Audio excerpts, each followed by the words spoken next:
잘난 아들 옆에 서서 정실행세를 했네요. 그 큰 사랑 이제 다른 사람과 나누지 말고 아들에게 평생 베푸시며 사세요. 시어머니라는 사람 집에 남편을 보내주고 오면서 했던 말입니다. 종종 구경하던 인터넷 속의 글에서는 남편을 반품하니 속이 통쾌하다던데 저는 꼭 한켠에 오랫동안 놓아둔 짐을 치우니 벽지의 실루엣을 따라 때가 탄 모양을 보는 것 같은 기분입니다. 분명 텅 빈 곳을 보는데도 아직까지 머릿속에는 그 자리에 있던 짐이 보이는 것 같은 느낌이네요. 통쾌하지도 유쾌하지도 그렇다고 시원하지도 않은 메마른 감정이랄까요. 이 또한 곧 익숙해지겠죠. 결혼을 하고 얼마 지나지 않아 처음 시어머니가 우리 아들 속옷 사이즈를 네가 잘 모르니 내가 사왔다 라는 말을 했을 때부터 뭔가 이상하다고 느꼈어야 했는데 저는 바보같이 몰랐습니다.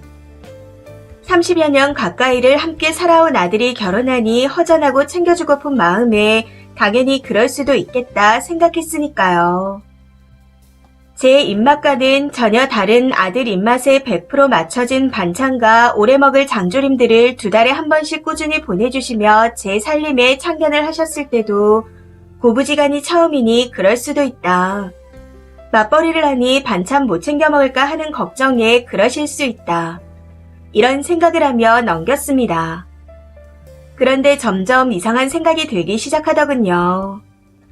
제 생일에는 감감무소식이던 분이 아들 생일은 며칠 전부터 전화해서 곧 네 생일이지 않니? 하고 말씀하셨습니다. 그러고는 생일 전날 연락해서 얼른 넘어오라 하시며 아버님 생신 때보다 더 화려하고 거창하게 밥상을 차려주시더군요. 이때부터 조금씩 이상한 기분이 들긴 했지만 설마 아니겠지 하며 지나갔던 것 같습니다. 저한테는 전혀 관심 없는 것처럼 보이고 오히려 미워하는 게 아닌가 싶을 정도로 대하기도 하셨지만 잘 지내보겠다고 요리하시는 걸 돕기 위해 어머님, 저도 도와드릴게요. 뭐부터 할까요? 하고 물었더니 제 손이 혹여나 아들 그릇이나 먹을 음식에 닿을까 싶어 안절부절 못하시는 것 같았습니다. 그러고는 이내 부정이라도 타는 것처럼 아주 날카롭고 차가운 표정으로 남들이 모르게 제 손등을 세게 탁 하고 치시더군요. 아들이 잘 먹고 있는 갈빗집을 보고 맛있겠다며 제 젓가락을 가져다 대려 하니 너무나도 자연스럽게 고사리는 아무리 잘 묻혀졌는데 이거 간 좀 봐라 하며 갈빗찜 그릇을 뒤로 빼고는 고사리 나물이 한 움큼 담긴 그릇을 제 앞에 바짝 밀어 넣으셨습니다. 단풍물이 잘 들었으니 여행이라도 가자는 아버님 말씀에 주말에 모여 단풍 구경을 간 날 사진 찍어주겠다. 며느리하고 아들하고 나란히 서봐라. 하고 아버님께서 말씀하셔서 쭉 뻗은 노란 은행나무 밑에 나란히 서서 남편에게 팔짱을 끼려 했습니다. 그런데 그 순간 아들하고 엄마가 먼저 찍어야 되는 거 아니냐 하며 불이 나게 제 남편의 팔짱을 확 끼고선 얼굴을 어깨에 기대고 환하게 웃으시더군요. 시키지도 않은 맨투맨과 바지가 각각 사이즈가 다르게 어머님 이름으로 배송이 되었기에 커플룩으로 입으라 보내신 건가 싶어 연락을 드렸습니다. 그랬더니 그거 나하고 우리 아들이 맞춰 입을 커플룩이다. 보관했다가 주말에 아들한테 시켜서 내 옷만 보내라 하고 말씀하시더라고요.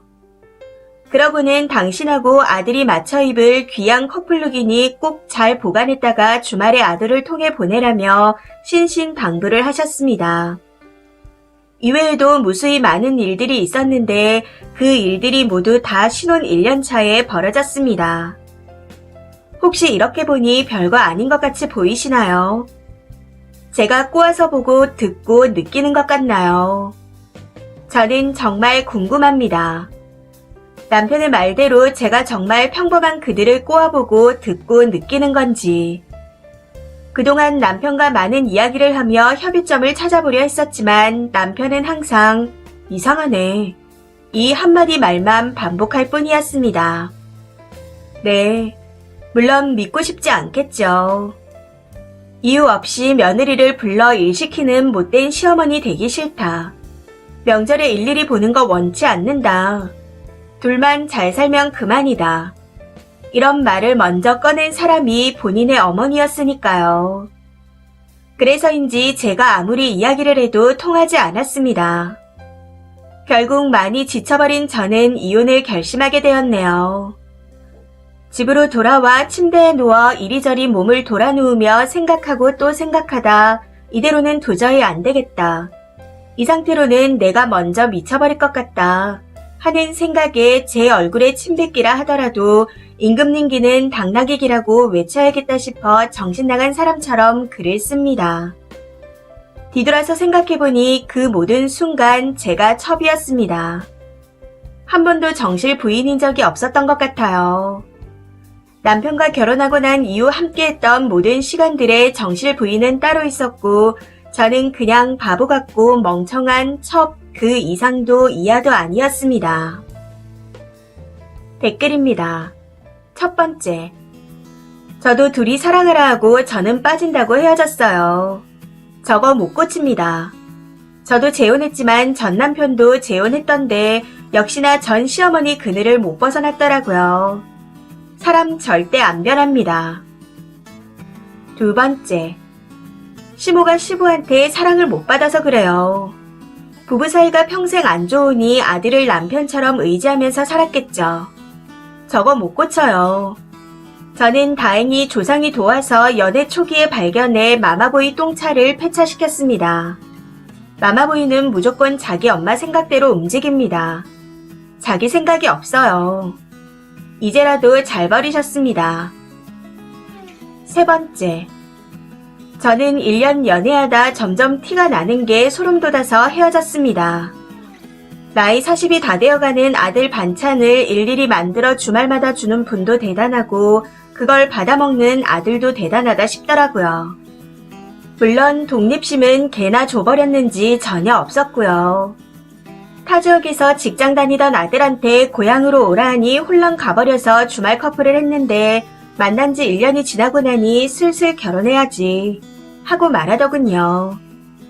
그동안 결혼 생각 없던 사람이 갑자기 웬 결혼이냐 물었더니 엄마가 하라는데 어쩌냐고.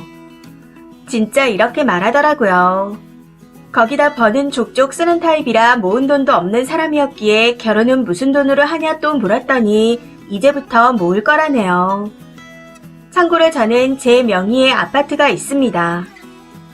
아무튼 그 나이 먹도록 통장에 100만 원도 없는 사람이었는데 이후부터 저랑 데이트할 때 돈을 아끼기 시작하니 정이 뚝 떨어져 헤어졌습니다. 저 같은 경우에는 사귀기 전부터 둘 다 결혼 생각이 없다 얘기하고 만난 거라 더 어이가 없었습니다. 네 번째. 난 또 홀씨모라고. 남편도 있는 사람이 왜 저런데요? 남편은 돈 벌어오는 사람이고 아들이 진짜인가? 이 정도면 전 남편도 보통은 아 엄마 왜 그래? 이 정도 반응은 할 텐데 하는 꼴을 보아하니 어린 시절부터 익숙해져 있어 뭐가 문제인지 모르는 것 같습니다. 잘 버렸어요. 짐짝 자국 두지 말고 청소 싹 해버리면 홀가분해질 겁니다. 다섯 번째. 니네 둘이 잘 살라는 시어머니 치고 멀쩡한 사람이 없는 것 같네요. 그 와중에 이상한 애라는 말만 하는 남편놈이 더 짜증납니다. 큰일 겪으신 것 같은데 지금 심정은 시원섭섭한 느낌이겠지만 원래 물건을 반품해도 반품비가 들잖아요. 짐을 치우고 남은 자국은 그런 반품비였다 생각하세요. 결혼이 진자리가 나면 그 자리에 다른 걸 채우고 지내시다 정리가 되면 새 사람을 만나면 됩니다. 다음에는 벤츠 타고 정실 부인이 되실 거예요. 여섯 번째. 저도 다 큰 아들 엄마지만 도저히 이해 안 가는 아줌마들이 많아요. 결혼했으면 독립시켜야 하는데 결국 반품받아 좋을까요? 마음은 아프겠지만 님이 잘못한 게 아니에요. 시간이 흘러 새로운 사람을 만날 때 독립적인 사람을 고를 수 있게 됐잖아요. 또 다른 날이 올 겁니다. 잘 극복해 나가세요. 이 사연은 여기까지입니다. 시청해주셔서 감사합니다.